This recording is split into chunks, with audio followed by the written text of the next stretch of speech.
لوگوں کی باتوں کو دل پر مت لیا کرے۔ لوگ تو امرود کو بھی میٹھا ہونے کی شرط پر خریدتے ہیں اور بعد میں نمک لگا لگا کر کھاتے ہیں۔ دو چیزیں اپنے اندر پیدا کر لیں، چپ رہنا اور معاف کرنا، کیونکہ چپ رہنے سے بڑا کوئی جواب نہیں اور معاف کر دینے سے بڑا کوئی انتقام نہیں۔ غلط سے غلط انسان کے لیے بھی اصلاح کا واحد راستہ محبت ہے۔ تنقید اور تلخی چاہے کتنی ہی حق پر کیوں نہ ہو، وہ اصلاح کے لیے کارگر ثابت نہیں ہوتی۔ لوگ کیا کہیں گے یہ ایک ایسی گھٹیا سوچ ہے جو اللہ کا ڈر نکال کے لوگوں کا خوف ذہن پہ غالب کر دیتی ہے۔ زندگی میں صرف کھانا اور سونا ہی نہیں آنا چاہیے، زندگی کے پیروں میں جو لوہے کی زنجیریں لپٹی ہیں انہیں کھولنا بھی آنا چاہیے۔ ہمیشہ یہ دکھاوا کریں کہ آپ ٹھیک ہیں، چاہے زندگی آپ کو کتنی ہی مشکل میں ڈالے۔ رازداری دوسروں کے رحم کرنے سے کہیں زیادہ خوبصورت ہے۔ اگر اپنوں کو گرانے میں آپ کو اپنی جیت لگتی ہے تو سمجھ جاؤ کہ آپ بہت گرے ہوئے انسان ہو۔ اپنی اولاد کے لیے سہولیات زندگی سے زیادہ تربیت کی فکر کریں۔ پرندے اپنے بچوں کو پرواز سکھاتے ہیں، گھونسلے بنا بنا کر نہیں دیتے۔ ترقی اتنی ہوئی ہے کہ ہزاروں میل دور بیٹھے ہوئے لوگوں کو سن سکتے ہیں، دیکھ سکتے ہیں، اور بے حس اتنے ہوئے ہیں کہ پاس بیٹھے لوگوں کی تکلیف نہ دکھتی ہے نہ محسوس ہوتی ہے۔ انسان سب کچھ بھول جاتا ہے، پر وہ وقت کبھی نہیں بھولتا جب انسان اکیلا لڑ رہا ہو اور اپنے تماشا دیکھ رہے ہوں۔ جو جتنی توجہ کے قابل ہو اس کو اتنی اہمیت دو۔ کم ظرف لوگوں کا حد سے زیادہ خیال رکھو گے تو اپنی اہمیت کھو دو گے۔ ہو سکتا ہے سچ بولنے سے آپ کے زیادہ دوست نہ بنیں، لیکن جو بنیں گے وہ سچے دوست ہوں گے۔ تربیت اور پالنے میں زمین آسمان کا فرق ہوتا ہے۔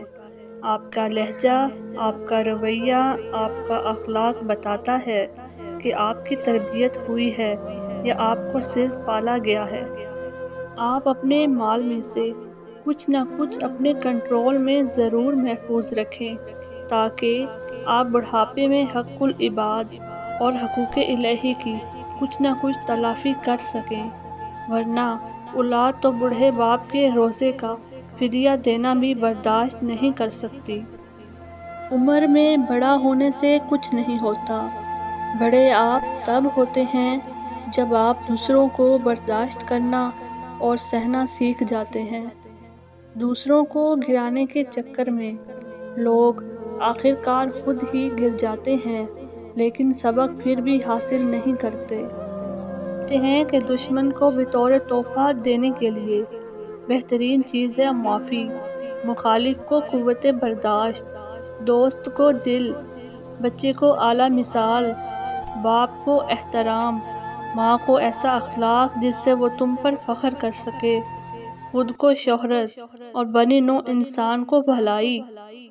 خاموش ہو جانا اور کچھ نہ کہنے کا مطلب یہ ہرگز نہیں ہوتا ہے کہ اس کے پاس کچھ کہنے کو نہیں ہے، بلکہ اس کا مطلب ہوتا ہے کہ آپ میں وہ سچ سننے کی ہمت نہیں ہے۔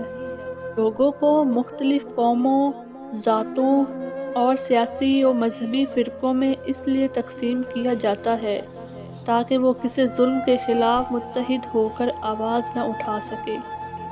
ہمارے ملک میں لوگ قلم کو لکھنے سے زیادہ شلوار میں نعرہ ڈالنے کے لیے استعمال کرتے ہیں۔ وہ قوم سماجی، معاشی اور تعلیمی ترقی کیسے حاصل کرے گی جو میراثی کو استاد، درزی کو ماسٹر، جاہل کو درویش، ظالم کو طاقتور، کم ظرف کو میر، وڈیرے کو سائیں، دادا گیر کو بھائی اور کسی بھی ننگے پاگل شخص کو بابا جی مانتے ہیں۔ رشتوں میں ناآسودگی کی ایک وجہ ماضی کے وہ گناہ بھی ہوں گے جنہیں آپ بھلا چکے ہیں، مگر قدرت نہیں بھولتی۔ جب وہ کسی چیز سے تمہیں محروم کرتا ہے تو اس سے دگنی ایسی ہزاروں نعمتوں سے نواز دیتا ہے جس کے تم قابل بھی نہیں ہوتے۔ تو پھر بس راضی رہو، جاؤ، کیونکہ معجزے صبر مانگتے ہیں اور تقدیر شکر کرنے والوں کی بدلتی ہے۔ وہ کھڑکی بند کر دیں جو آپ کو تکلیف دیتی ہے، چاہے اس پار کا منظر کتنا ہی حسین کیوں نہ ہو۔ کچھ لوگوں کی اذیتوں میں شدت صرف اس وجہ سے ہوتی ہے کیونکہ انہیں ترک تعلق نہیں آتا، انہیں کسی سے کچھ چھیننا نہیں آتا، انہیں جیتنا نہیں آتا، انہیں منافقت نہیں آتی۔ وہ ایک دفعہ جس کو اپنے قریب کر لے، پھر ان کو اس سے بچھڑنے پر صبر نہیں آتا۔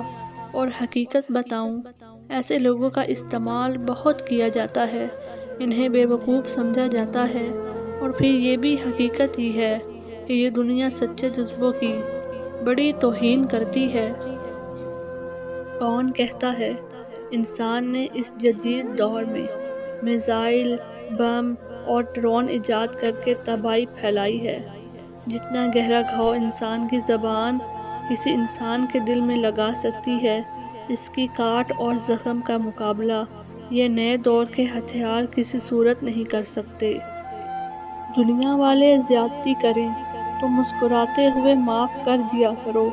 یوسف علیہ السلام کو تو بھائیوں نے کنویں میں پھینک دیا تھا، اللہ تعالیٰ نے انہیں بادشاہ بنا دیا۔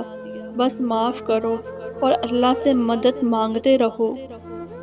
میری زندگی اس وقت آسان ہوئی جب میں نے یہ جان لیا کہ ہر شخص اپنی زبان سے اپنی تربیت اور اپنا ظرف دکھاتا ہے۔ اس کی زبان سے نکلا ہوا ہر لفظ حقیقت میں اسی کے لیے ہوتا ہے، خواہ وہ دوسرے کو گالی بکے یا تعریف کرے۔ نیک نے نیک سمجھا، بد نے بد جانا مجھے، جس کا جتنا ظرف اتنا ہی پہچانا مجھے۔ تربیت بڑوں کی عکاسی کرتی ہے اور یہ نسلوں کو یا تو عزت دلواتی ہے یا ذلت کا سبب بنتی ہے، یا جنت میں لے جاتی ہے یا جہنم میں جانے کا ذریعہ بنتی ہے۔ اللہ ہمیں ہمارے والدین دے کر بھی آزماتا ہے اور پھر ان کو لے کر بھی آزماتا ہے۔ آزمائش کا کیا مطلب ہوتا ہے، یہ تب معلوم ہوتا ہے جب وہ ہاتھ جنہوں نے آپ کو انگلی پکڑ کر چلنا سکھایا ہو، وہ ہاتھ کسی اسٹریچر پر، کسی تابوت میں ایک بے جان جسم کے ساتھ پڑے ہوں۔ دنیا میں ابھی وہ لغت ایجاد نہیں ہوئی جو اس کرب کو بیان کر سکے جو ماں باپ کی موت پہ محسوس ہوتا ہے۔ ہر چیز کا نعم البدل مل جاتا ہے، بس ماں باپ نہیں ملتے۔ قبروں میں ایسے لاتعداد نوجوان دفن ہیں جنہوں نے بڑھاپے میں توبہ کرنی تھی، اور وہ بھی جنہوں نے کل سے نماز شروع کرنی تھی۔